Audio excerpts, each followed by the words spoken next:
Hello, welcome to today's Living Life with Purpose broadcast. I'm your host, Phil Foster. Well, you know, Friday's upon us again, and I just want to take a minute and encourage you to not forget to get out to church this Sunday and bring someone with you. You know, in 2 Samuel chapter 9, there's one of the most incredible stories in the whole Bible. You may remember King David and his friend Jonathan.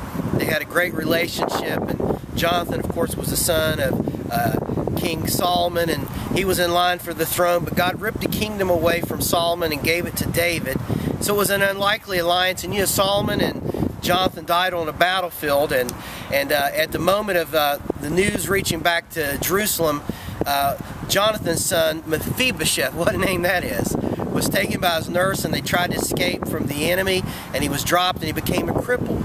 So years later, to make a long story short, David said, "Is there not anyone left of the house of Jonathan?" Now, many times when a guy would become king, he would get rid of all of his predecessors, whole families. And in this great picture, and I don't have a lot of time to get into all the details, we see a wonderful picture of the grace of God.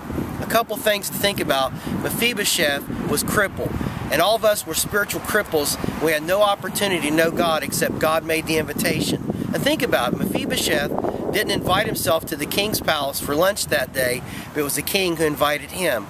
You don't invite yourself into eternal life. It's God that invites us. Jesus once said, "You've not chosen me, but I have chosen you." Mephibosheth was a fugitive. He was on the run. He was hiding out in a place called Lodabar, which means a dry place. And all of us, before we gave our life to Christ, were like fugitives. We were running from God. But thank God one day God found us. He sought us out, and He gave us opportunity to receive eternal life. Here on this Friday, if you've never done that before, I encourage you and invite you to do what I did a long time ago with no regrets, no remorse, no looking back. And if you don't know how to do that, inbox me here on Facebook. I'd love to help you find out how to give your life to Christ. Well, look, I'm out of time. So till we get together tomorrow, on Monday, may the Lord bless you, and hey, have a great day.